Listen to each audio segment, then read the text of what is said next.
What's up, soldiers? Chris here, Caribbeanpot.com. Always a pleasure having you guys here.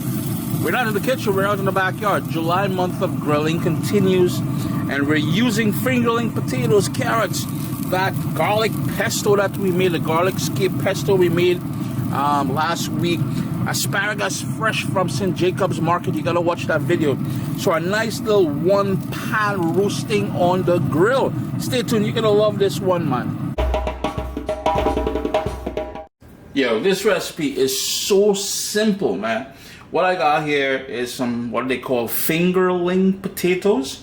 I've got some tricolor carrots, and I added just everyday basic old carrots as well, just to make up enough for everybody to have a little something on their plate tonight. But you'll push the carrots aside for a second, and with the potatoes I washed them really well. Same with the carrots, I didn't peel them, I didn't scrape them, I didn't do anything.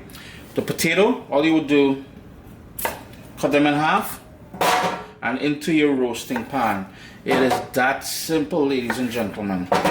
So these are just going straight into that roasting pan there, and something that you can put on your grill, obviously. For the carrots, I'm just going to trim off the bottom and the top.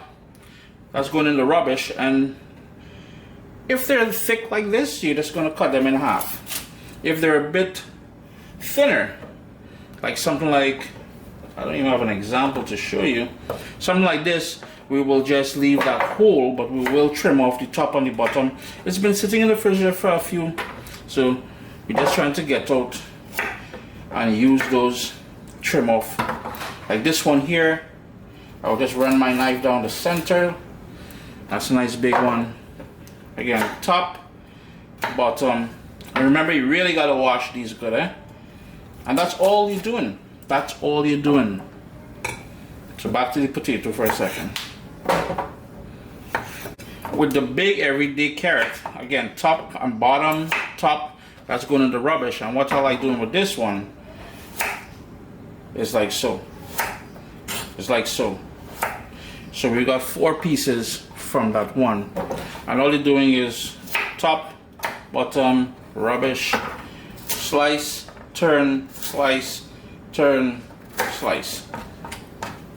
It's all prepped now, so the next step, and I told you guys this is very basic. We're gonna go in with some good olive oil, and you need about at least 3 to 4 tablespoons of that olive oil. We want everything to roast and develop that color. And we're gonna follow up with some fresh ground black pepper, and we're gonna have to get in there with our hands and give this a good mix. And the reason why I put the oil first is so the pepper would be able to stick to the pieces of potatoes and carrots. Then the final thing, yes, that's simple, man. The final thing, some good old sea salt. Now we're not done yet. Later on you're gonna see Uncle Chris add something else, because you know, we ain't trying to give you no bland old potato and carrot. You're gonna go in with your hands, and you're gonna give everything a little mix. We want to coat each piece of potato, each piece of carrot with that olive oil, salt and black pepper combo. All we're going to do now is put it into one sort of layer, and then onto that grill. Let's go outside now. Got my grill set to 350 degrees, and I'm using my Traeger, but you can use any grill if you want to use charcoal, whatever it is you want to use. And I'm just going to put it on the top there. Yeah, I do apologize for the noise. We're in the backyard again, but we got 2 layers. On the bottom I've got my chicken. On the top, I've got the potato with that carrots, and it's not covered. We're leaving that as it is, and all we're gonna do is shut that 350 degrees, yeah? It's been 40 minutes since I put it on the grill here. And what I like doing, I've already tossed it 2 times, because what happens is my grill, and you'll see me flip the pan around like so. My grill is on an angle, so most of that oil is settling on the bottom there. So I like to move it around a bit. So 40 minutes, been tossing it. And remember that heat is only at 350 degrees. If you want it higher, if you want it to cook faster, you will cover it with foil, and that will help create that sort of steam, and it's going to help cook off really fast. Well, compared to what I'm doing here.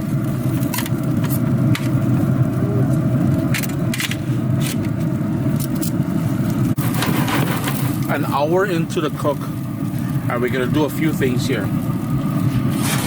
If you guys saw that video I did over the weekend, we were up at St. Jacob's Market. Check that video, you're gonna love it. Asparagus, that's fresh Ontario asparagus. We're gonna hit that with a bit more salt. And the asparagus part is totally optional.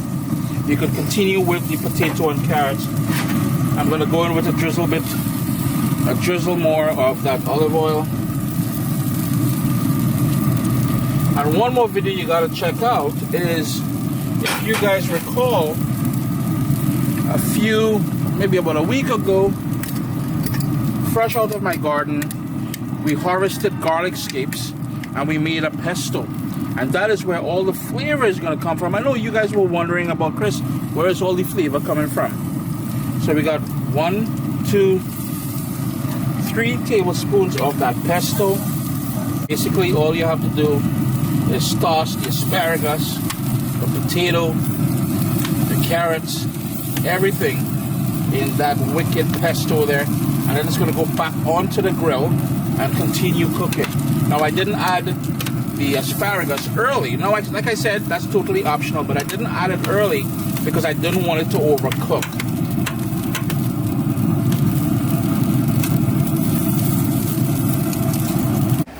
It's been going now for about an hour and a half, but I'm running into a problem. Now, here's a few things. My chicken is fully cooked, so what I did was I put them on top and allowed those drippings to fall into the pan. If you wanted to keep this 100% vegan, you can certainly do so. Yeah? If you wanted to roast this off in your oven inside your house, rather than go 350, go 375 and roast it off in there. It's been an hour and a half, but it's about to rain and it's getting dark outside. So I'm going to shut it off here. But I still got another 10 minutes of cooking to go with these potatoes. Now, had I covered it with tin foil, it would have been perfect. But what I'm going to do is allow it to cook for another 10-15 minutes. I'm going to take a paring knife, go into the thickest part of the potato, make sure it's fully cooked, and we're done. We got that chicken, we got that roasted vegetables and potato and everything in there. You got to love it, man. Chris here, Caribbeanpot.com. Always a pleasure having you guys here in the kitchen with me. I hope you guys are enjoying July's month of grilling. Man, we've been doing this since 2009. It's been some years, boy. Tell a friend now, please do, and leave some comments down below. The lighting isn't the greatest, but I wanted to impress a couple things on you guys. See those golden bits that you're seeing there?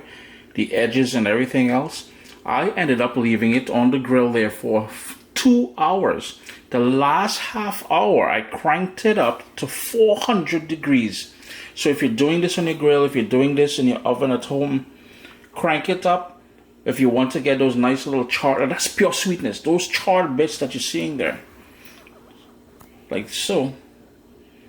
Oh, you gotta love this camera, boy. That is compliments of that high heat and cooking it for that 2 hours. What's up, soldiers? Don't forget to click subscribe. If you've already clicked subscribe, hit that bell notification thing. I want to all you missing out on the new videos, man. Come on, click.